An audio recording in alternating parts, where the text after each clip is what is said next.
मेरे ससुर की मर्दाना ताकत बहुत ज्यादा थी। वो जब भी मेरी सास के पास जाता तो उसकी चीखें मैं सुनकर अपने कानों पर उंगलियां रख देती थी और मेरे जज्बात मचलने लगते थे। मैं भी चाहती थी कि ससुर भी मेरी प्यास बुझाए और मेरी भी इसी तरह चीखें निकाले। मैं मजबूर थी, उसका बेटा तो किसी काम का भी नहीं था। एक दिन मैं अपने ससुर की ताकत आजमाने के लिए उसके रूम में चली गई। जब मैं उसके रूम में गई तो ससुर ने मेरे साथ, शादी को अभी सिर्फ 3 माह ही हुए थे और इन 3 माह में इस घर में जो कुछ होता हुआ मैं देख चुकी थी, उसने तो मेरे होश ही उड़ा कर रख दिए थे। कहाँ मैं शहर की रहने वाली पढ़ी लिखी लड़की ब्याह कर यहाँ गांव में आ चुकी थी। मुझे तो लगा था कि यहाँ मेरी जिंदगी बड़े पुरसुकून तरीके से गुजरेगी, मगर यहाँ के लोगों के रहन सहन और तौर तरीके बड़े ही अजीब थे।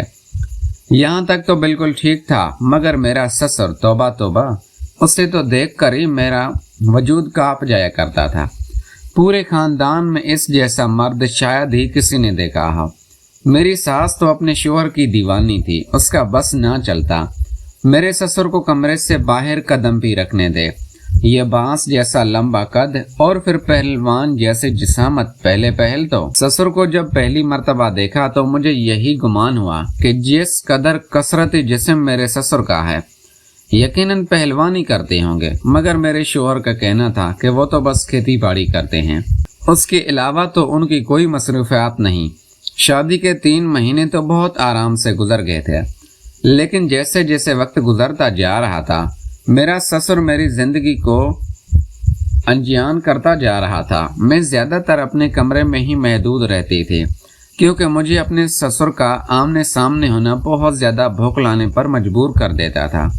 वो अक्सर औकात ही बहुत धड़के के साथ बिना खमीज के पूरे बड़े आमद में दिन दाते फिरते और ये चीज मुझे बहुत नागुरेज गुजरती थी। मैं गांव में रहने की आदी नहीं थी और यहाँ के तौर तरीके मुझे बिल्कुल भी समझ नहीं आ रहे थे। मैं शुरुआत से ही शहर में रही थी। एक रोज मामूल का ही दिन था, घर में सिर्फ मैं और ससुर ही थे। इत्तेफाक से मेरे शोहर काम से थोड़ा देर आने वाले थे और मेरी सास अपनी बहन की तरफ गई हुई थी। इस वजह से घर में सिर्फ मैं और मेरे ससुर ही मौजूद थे। मैं खामोशी से किचन में अपना काम कर रही थी। अचानक ही मेरे ससुर किचन में आ गए और मुझे गहरी निगाहों से देखने लगे। मुझे बिल्कुल भी होश नहीं था। मैंने अपना दुपट्टा उतार कर कुर्सी पर रखा हुआ था और बेध्यानी में काम कर रही थी, क्योंकि मुझे लग रहा था कि घर में अभी इस वक्त कोई नहीं है। ससुर भी अपने कमरे में मौजूद है, इसीलिए गर्मी होने की वजह से मैंने दुपट्टा अपने बदन से हटाया था और यही मेरी जिंदगी की सबसे बड़ी गलती थी। अचानक ही मुझे अपनी पृष्ठ पर किसी की आंखों की तपश महसूस हुई तो मैं बेसाख्ता पलटी और सामने अपने ससुर को बिना खमीज के देखकर मैं एकदम भुखला गई। मेरे ससुर हाथ में कांच की प्लेट थी जो हड़बड़ाने की वजह से जमीन दब हो गई। उसकी आवाज से मेरे ससुर भी होश की दुनिया में लौटे और हड़बड़ा कर वहां से चले गए। मुझे उनका ये अंदाज ठिठकने पर मजबूर कर चुका था। अभी तक तो मैं उनको देखकर सिर्फ घबराती थी, अभी उनका ये अंदाज मुझे खौफ ज़्यादा कर चुका था। मैंने फौरन ही अपना दुपट्टा अपनी गर्दन लपेट लिया और खामोशी से काम करने लगे। दिन अपनी रफ्तार के मुताबिक गुजर चुका था। रात को मेरे शोहर आ गए थे और सास भी घर आ चुकी थी।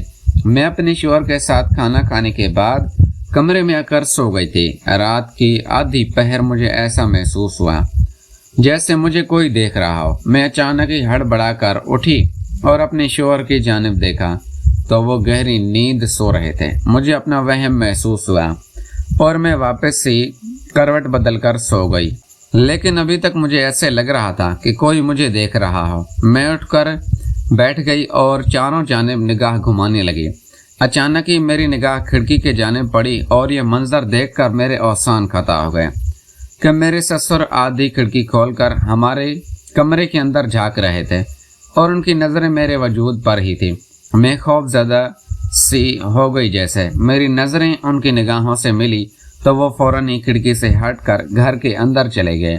यह सब कुछ मुझे बहुत हैरानी में मुब्तला कर रहा था।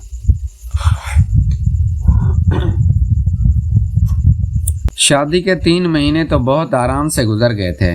उन्होंने ऐसी कोई हरकत नहीं की थी لیکن آج ان کی 2 دفعہ یہ حرکت مجھے خوف زدہ کر رہی تھی۔ میں اس بارے میں اپنے شوہر کو بتانا چاہتی تھی کہ آپ کا باپ مجھے اچھی نظروں سے نہیں دیکھ رہا، لیکن یہ صرف آج ہی ہوا تھا۔ اس وجہ سے میں نے اپنے شوہر کو بتانا مناسب نہیں سمجھا۔ میرے دماغ میں یہی بات آئی، کہیں ان کو برا نہ لگ جائے، کیونکہ وہ ان کے باپ ہیں، اور پہلے ہی میری ماں نے مجھے سمجھا دیا تھا کہ کسی سے بحث مباحثہ مت کرنا، کسی سے کچھ بھی مت کہنا۔ پہلے ہی سب یہی کہہ رہے ہیں کہ شہر کی لڑکی ہے۔ میرے دل میں بھی یہ بات بیٹھ گئی تھی۔ اب میں کچھ بھی کہتی تھی، سب یہی کہتی ہے کہ شہر سے آئی ہے، پڑھی لکھی لڑکی ہے، تو اپنی پڑھائی کا اور شہر میں رہنے کا روب جھاڑ رہی ہے۔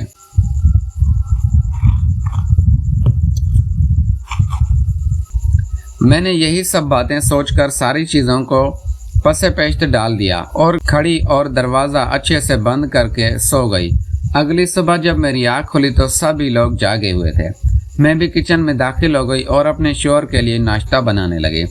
ساس بہت مسلنار خاتون تھی، وہ مجھ سے ادھر ادھر کی باتیں کرنے لگی۔